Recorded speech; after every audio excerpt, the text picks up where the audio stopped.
YouTube channel Mayank commerce classes में स्वागत है। और जैसा कि आप लोग सभी जानते हैं कि ये अभी लॉकडाउन चल रहा है, सरकार ने घर में ही रहने का निर्देश दिया है, तो उसी को ध्यान में रखते हुए हम आज क्लास 12th का accounts first chapter NPO start करेंगे, ताकि जो भी स्टूडेंट घर में बैठे हैं वो आसानी से पढ़ाई कर सकते हैं। तो चलिए हम लोग स्टार्ट करते हैं आज एनपीओ। तो सबसे पहले हम लोग डेट डालेंगे। आज का डेट है 12/4/2020 और क्लास 12th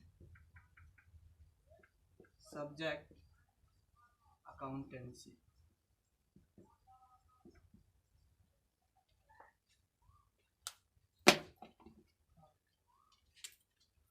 तो चैप्टर का नाम है, ये फर्स्ट चैप्टर है, सबसे पहला चैप्टर है और इस चैप्टर का नाम है एनपीओ। एनपीओ का फुल फॉर्म होता है not for profit organisation. Not for profit organisation, या इसको हम लोग दूसरे शब्द में लिख सकते हैं नॉन प्रॉफिट ऑर्गेनाइजेशन।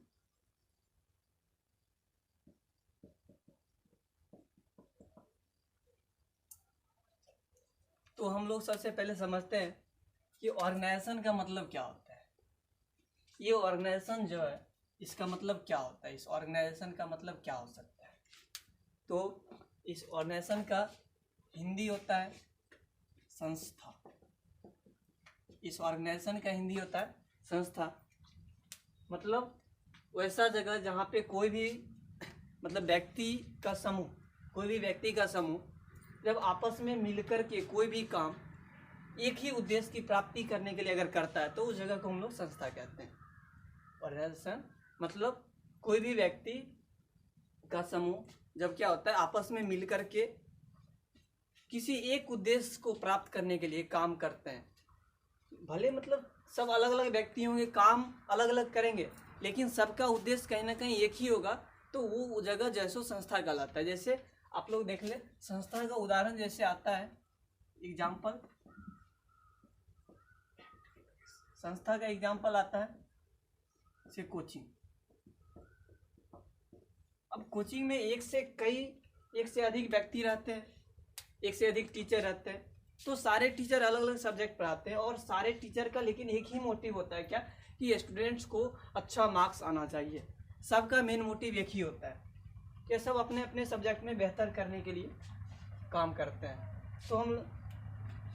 तो मुझे लग रहा है कि कहीं ना कहीं आप लोग को ये समझ में आ रहा होगा ऑर्गेनाइजेशन क्या होता है, संस्था। एक बार फिर से रिपीट करते हैं। ऑर्गेनाइजेशन का मतलब होता है, संस्था का मतलब होता है कि कोई भी व्यक्तियों का समूह एक ही उद्देश्य के प्राप्ति के लिए, एक ही उद्देश्य से जब आपस में इकट्ठा होकर के कोई भी काम करता है तो उसको हम लोग उस जगह को संस्था कहते हैं।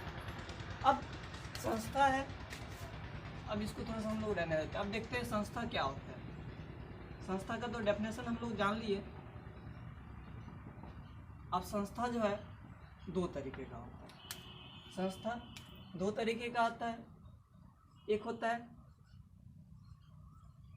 प्रॉफिटेबल संस्था, एक होता है नॉन प्रॉफिटेबल।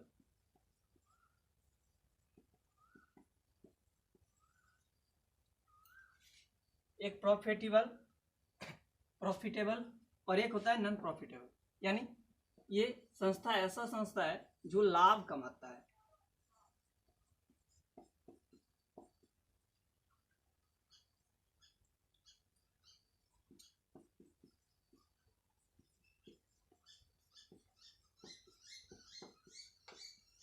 मतलब ये वैसा संस्था होगा जो लाभ कमाने के लिए काम करता होगा, वैसा संस्था जिसको काम करने से कोई ना कोई लाभ मिलता होगा।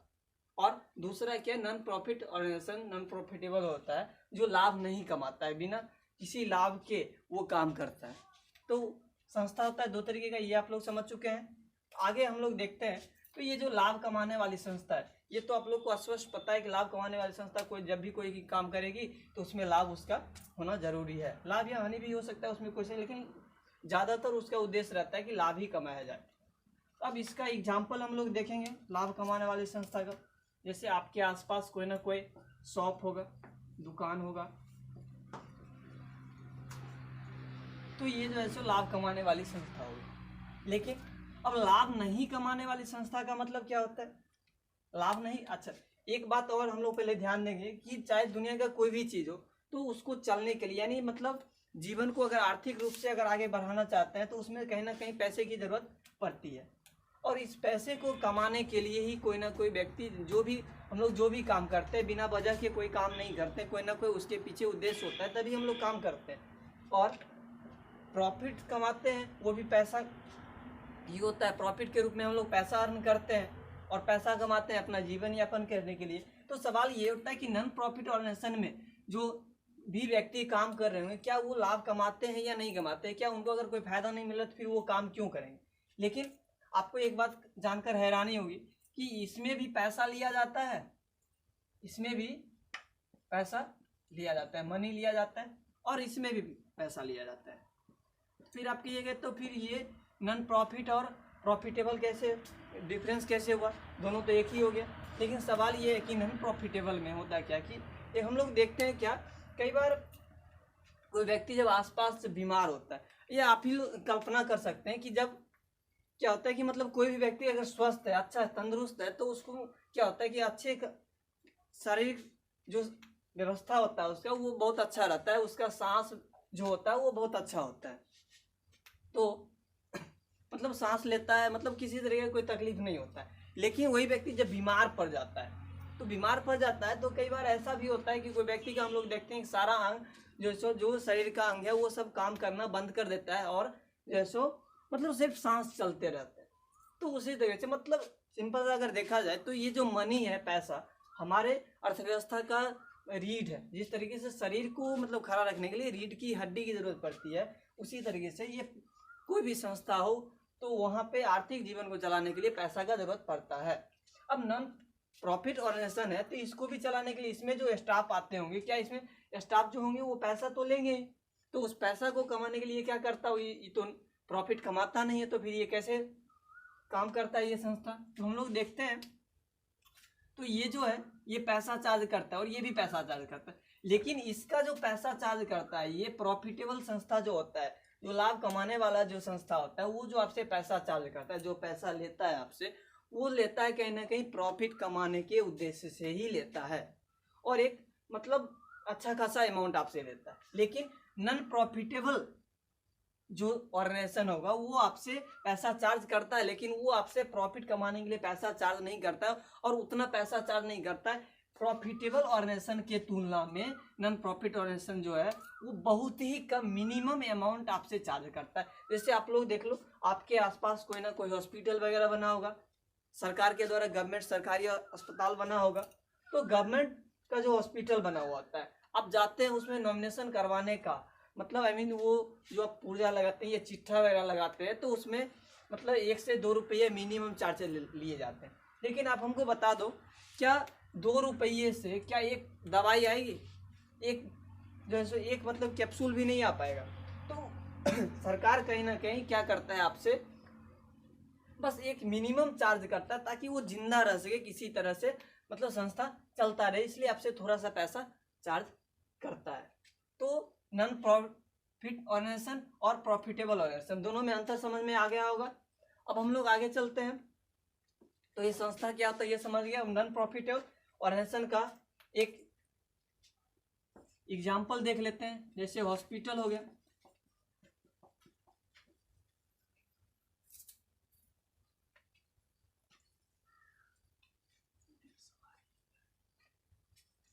रेलवे,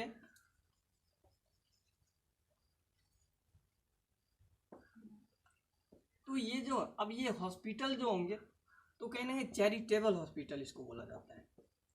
चैरिटेबल हॉस्पिटल का मतलब होता है कि मतलब उसको ऐसा हॉस्पिटल जो मतलब दूसरे व्यक्ति के लिए मतलब क्या सेवा प्रदान करने के उद्देश्य से खोला जाता है, ठीक है। और ये जो होता है और नॉर्मली जो हॉस्पिटल होता है आप देखते होंगे, कहीं जाते होंगे अगर इलाज करवाने, प्राइवेट अगर हॉस्पिटल में आप इलाज करवाने जाइएगा तो उसका एक जो अमाउंट तय होता है, जो फीस होता है, वो आपसे बोला जाता है कि आप इतना फी जमा कर दो तभी आप टेस्ट करा सकते हो, तभी आपका इलाज हो पाएगा। लेकिन नॉन प्रॉफिट ऑर्गेनाइजेशन में एक बहुत ही मिनिमम चार्ज 2-3 रुपये, सरकारी हॉस्पिटल में 2 से 3 रुपये आपसे सिर्फ चार्ज लिए जाते हैं, जो आपका मतलब क्या कहें जो प्रॉफिट जो ऑर्गेनाइजेशन होता है, जो ये प्राइवेट हॉस्पिटल होता है, उसके तुलना में बहुत ही कम है। तो आप लोग समझ चुके हैं ये नॉन प्रॉफिट ऑर्गेनाइजेशन क्या होता है, प्रॉफिट ऑर्गेनाइजेशन क्या होता है। अब हम लोग आगे चर्चा करेंगे नॉन प्रॉफिट ऑर्गेनाइजेशन का विशेषता जानेंगे। आप तो दोस्तों अभी आप जैसे नॉन प्रॉफिट ऑर्गेनाइजेशन और प्रॉफिट ऑर्गेनाइजेशन में अंतर समझ रहे थे, बस एक छोटा सा मैं डेफिनेशन दे रहा था, परिभाषा अभी हम दे रहे थे। चलिए अब हम लोग नॉन प्रॉफिट ऑर्गेनाइजेशन के बारे में विस्तार से जानेंगे। इसके बारे में हम लोग तो सबसे पहले अभी हम जैसा बताए थे, नॉन प्रॉफिट ऑर्गेनाइजेशन का फुल फॉर्म होता है नॉट फॉर प्रॉफिट ऑर्गेनाइजेशन, या नॉन प्रॉफिट मतलब लाभ ना कमाने वाली संस्था। इसको हिंदी में कहते हैं गैर लाभकारी संस्था। इसको कहते हैं गैर लाभकारी संस्था या अलाभकारी संस्था। अलाभकारी संस्था मतलब इस संस्था का कहीं से भी ये मोटिव नहीं होता है कि मतलब जैसो कहीं लाभ कमाया जाए, ये बिना लाभ कमाए हुए आपको जैसो मतलब सेवा प्रदान करती है। ठीक है, अब हम लोग चलते हैं। तो नॉन प्रॉफिट ऑर्गेनाइजेशन का डेफिनेशन मुझे लगता है कि आप लोगों को आसानी से समझ में आ गया होगा। अब हम लोग चलते हैं आगे, इसके फीचर्स के बारे में जानेंगे। सबसे पहले फीचर्स यानी विशेषता हम लोग जानेंगे। नॉन प्रॉफिट ऑर्गेनाइजेशन का विशेषता हम लोग जानेंगे। अब हम लोग देखते हैं तो इसका पहला विशेषता क्या होता है कि मतलब यह संस्था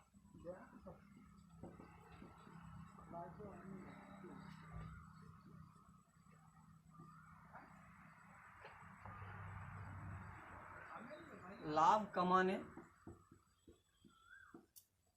के उद्देश्य से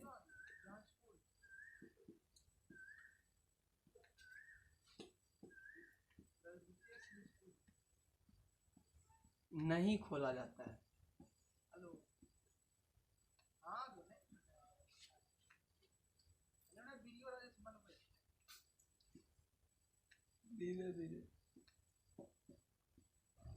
इसका पहला विशेषता है कि यह संस्था लाभ कमाने के उद्देश्य से नहीं खोला जाता है। यानी इसको हम बोल सकते हैं, अगर इसको शॉर्ट फॉर्म में लिखा जाए तो लिख सकते हैं हम लोग, यह संस्था केवल सेवा प्रदान करने के उद्देश्य से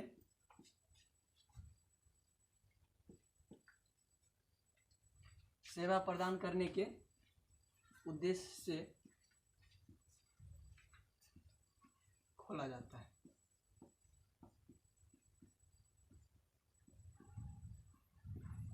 है।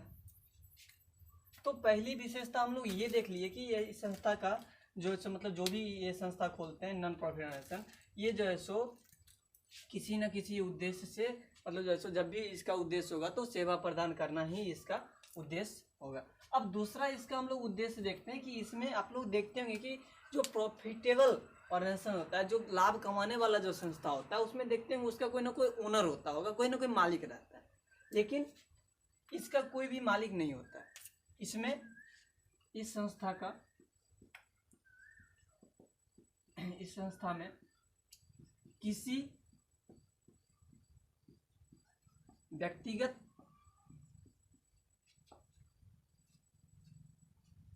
आदमी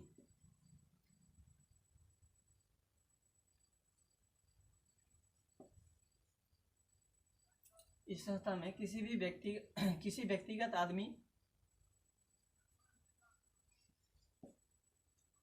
ये जो संस्था होता है इसमें जैसे मतलब कोई भी व्यक्तिगत आदमी इसका मालिक नहीं हो सकता।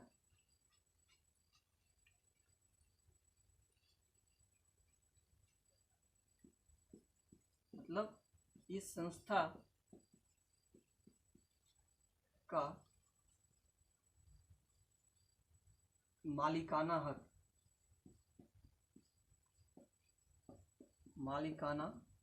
हक किसी भी व्यक्ति को व्यक्तिगत रूप से नहीं दिया जाता है।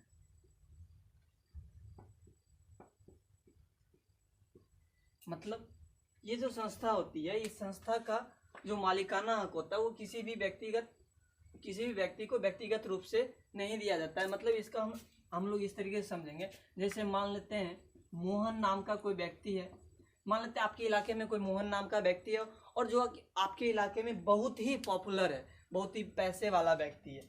तो लेकिन अगर कोई एनपीओ अगर खोला जाए, मान लेते सरकार जैसे आपके गांव में स्कूल खोलने जा रही है, अब सरकार आपके गांव में स्कूल खोलने जा रही है, तो इसका मतलब ये नहीं है कि आप मोहन आपके गांव का जो पॉपुलर व्यक्ति है, बहुत ही प्रसिद्ध व्यक्ति है, फेमस व्यक्ति है, तो वो आपका जो है सो मतलब उस स्कूल का जैसे ओनर बन सकता है, ऐसा कुछ भी नहीं है।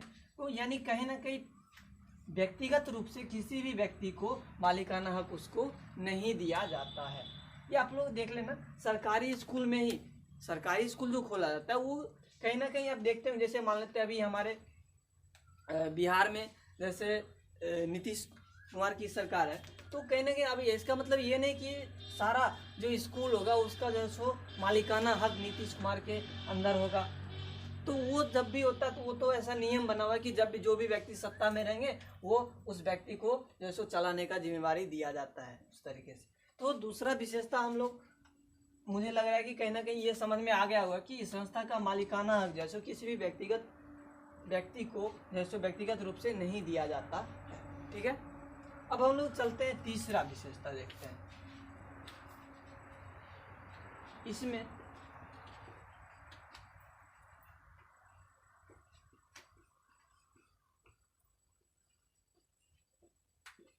कोई भी व्यक्ति,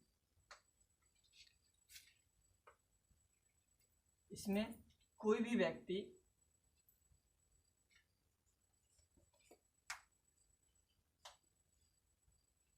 अपने अनुसार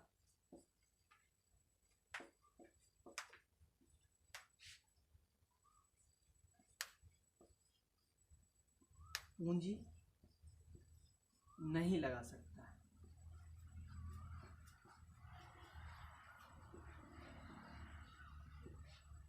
मतलब इसमें कोई भी व्यक्ति जो है सो अपने अनुसार जो है सो मतलब अपना पूंजी नहीं लगाता है। इसका मतलब ऐसा नहीं, जैसे मान लेते हैं अभी हम पढ़ा रहे हैं तो इसका मतलब ये नहीं कि आपके गांव में स्कूल है, उसमें जाते हैं हम लोग, हमें क्या करेंगे 5 लाख रुपया इन्वेस्ट कर देंगे और बोलेंगे कि आज से ये स्कूल मेरा है, हम इसमें 5 लाख पूंजी जैसे निवेश कर दिया है।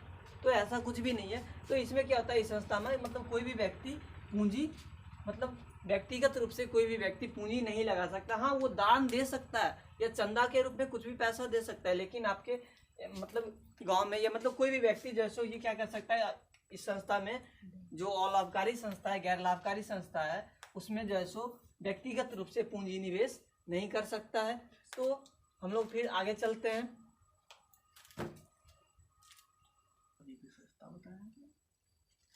चलिए, तो अभी हम लोग 3 विशेषता देख चुके हैं। चलिए अब अगला विशेषता हम लोग डिस्कस करेंगे, चौथा।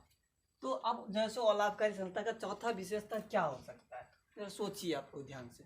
तो सबसे पहले इसका एग्जाम्पल हम लोग लेते हैं, तो वो भी एक विशेषता ही है। तो इसका एग्जाम्पल, तो इसमें जो है होगा स्कूल,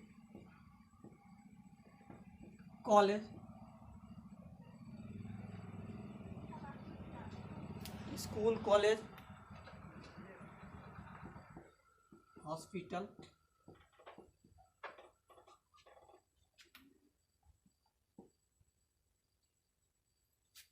मंदिर,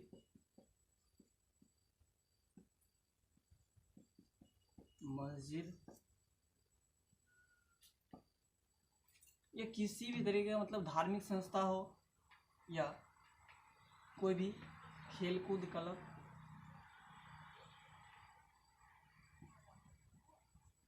जैसे कि आप लोग देखते हैं बीसीसीआई जो है वो सब क्या है, इसका कोई ना कोई मतलब जैसे विशेषता ही है।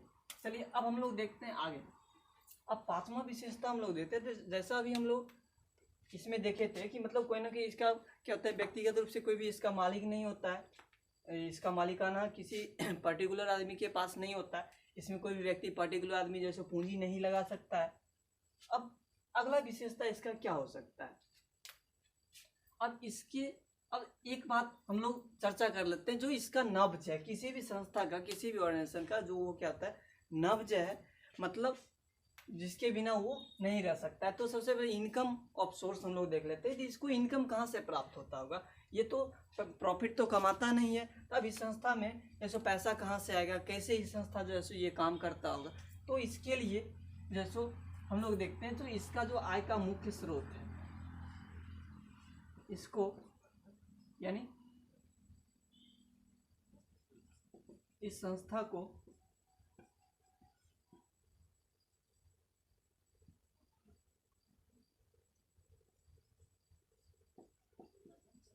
मुख्य रूप से चंदा, दान, वसीयत के रूप में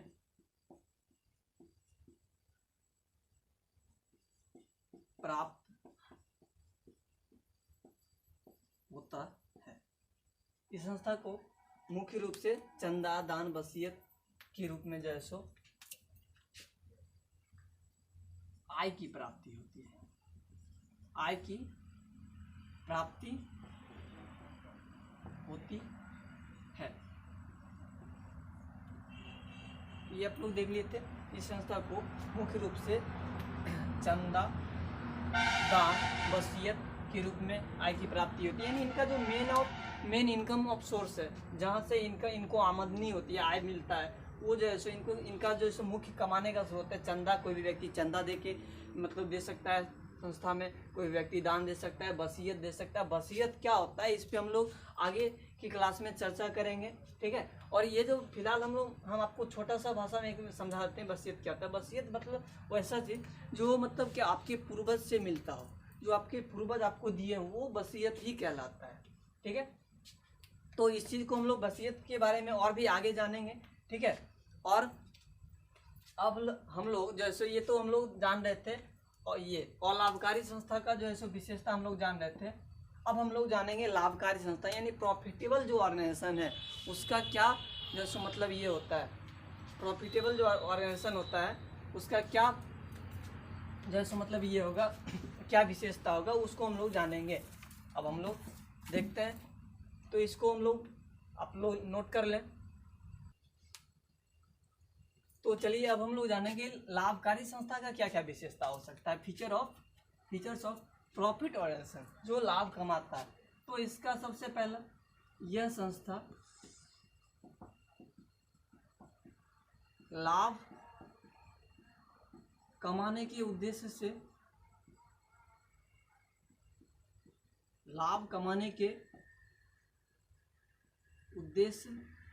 से खोला जाता है। यानी इसका मुख्य जो उद्देश्य होगा वो लाभ कमाना होता है। दूसरा, इसमें कोई भी व्यक्ति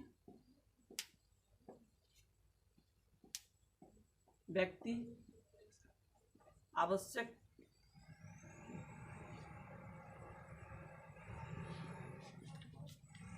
पूंजी निवेश कर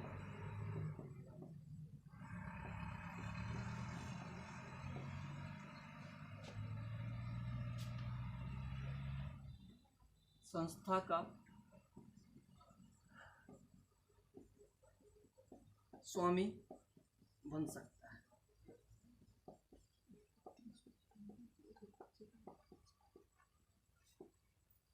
इसमें कोई भी व्यक्ति आवश्यक पूंजी निवेश कर संस्था का स्वामी बन सकता है, यानी इसका जो है सो मालिक बन सकता है।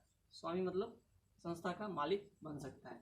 कहने का मतलब ये हुआ कि अगर आप देखते हैं जो भी प्रॉफिटेबल फाउंडेशन, तो वो ऐसे नहीं उस संस्था का मालिक होता है, उसके लिए उसको जैसे कुछ ना कुछ इन्वेस्ट करना पड़ता है, पूंजी लगाता है, तब वो अपना दुकान खोलता है, अपना व्यवसाय शुरू करता है, तो वो जो है सो मतलब उसका मालिक बन सकता है। लेकिन इसका मतलब ये नहीं कि अब जो है सो मतलब कोई भी व्यक्ति मालिक बन सकता है, तो इसका मतलब ये नहीं कि कोई रास्ते चलते हुए व्यक्ति भी बोलेगा कि नहीं मैं इस दुकान का मालिक हूँ, मैं इस संस्था का मालिक हूँ, तो वो गलत है। कहीं ना कहीं आवश्यक रूप से जो है सो पूंजी का निवेश करना जरूरी होता है। तो अब हम लोग चलते हैं तीसरी विशेषता की ओर। अब इसका जो तीसरा विशेषता होगा और लाभकारी संस्था का जो तीसरा विशेषता होगा, अब हम लोग उसके बारे में जानेंगे। तो हम लोग दो चीज़ अभी देख लिए। अच्छा, तीसरा चीज इसमें भी हम लोग इसके इनकम ऑफ सोर्स के बारे में हम लोग जान लेते हैं। तो इसके पास इनकम ऑफ सोर्स कहाँ से आता है? ये तो स्पष्ट है कि ये प्रॉफिट कमाने के उद्देश्य से ही खोला जाता है। तो यानी तो इसमें जो है सो क्या आपको लगता है क्या, जो मतलब क्या आपको लग रहा है कि इसमें जो मतलब जो भी एनपीओ में जो मतलब चंदा दान मिलता था, क्या इसमें भी मिले? बिल्कुल नहीं। इसमें जो है सो चंदा दान से आय की प्राप्ति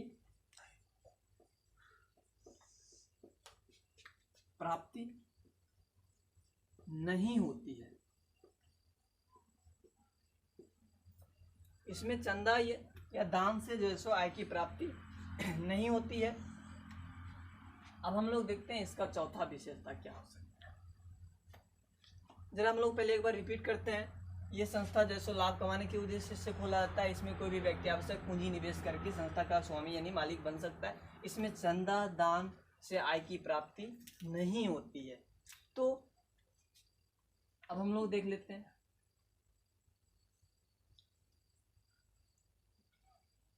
इस संस्था में निरंतर यानी निरंतर मतलब लगातार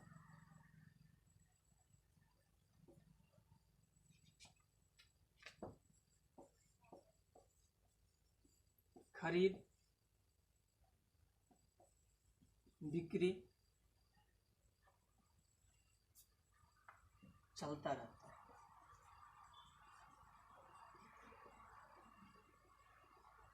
मतलब अब जरूरी नहीं कि मतलब कोई शॉप ही होगा या जो भी हो, मतलब कहीं ना कहीं इनकम ऑफ सोर्स जो इसका जो होगा मतलब कोई ना कोई तो ये रेगुलर काम करता होगा। ठीक है, यानी इसका जो इनकम ऑफ सोर्स होगा वो कहीं ना कहीं खरीद बिक्री से ही आता। अगर कोई दुकान है तो वो कहीं ना कहीं डेली खरीद बिक्री करेगा, तभी जो है सो इसका मतलब जो है सो लाभ ये कमा पाएगा, अन्यथा ये लाभ नहीं कमा पाएगा।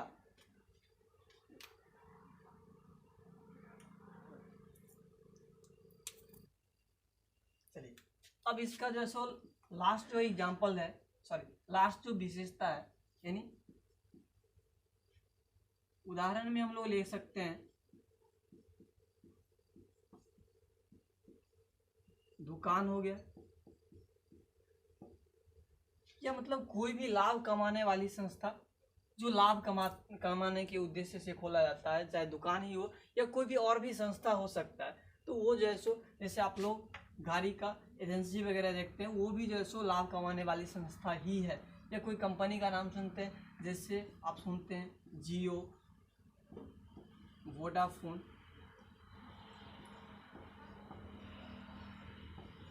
ये किसी भी तरीके का कोई भी कंपनी वगैरह होता है जो कि लाभ कमाने के उद्देश्य से ही खोला जाता है। तो दोस्तों आशा करता हूँ कि आप लोग को ये वीडियो मतलब अच्छा लगा होगा और काफ़ी हद तक समझ में आया होगा। जिनको भी किसी भी तरीके की परेशानी हुई होगी, किसी भी तरीके से कहीं ना कहीं कुछ भी दिक्कत हुआ होगा, कोई भी चीज़ अगर समझ में नहीं आया होगा, तो आप लोग कमेंट सेक्शन में कमेंट करके आप लोग पूछ सकते हैं। और आप लोगों से अंत में यही रिक्वेस्ट है, कि जैसो इस चैनल को सब्सक्राइब कर दें, लाइक कर दें और इस वीडियो को ज़्यादा से ज़्यादा शेयर करें, फेसबुक व्हाट्सएप ग्रुप में शेयर करें।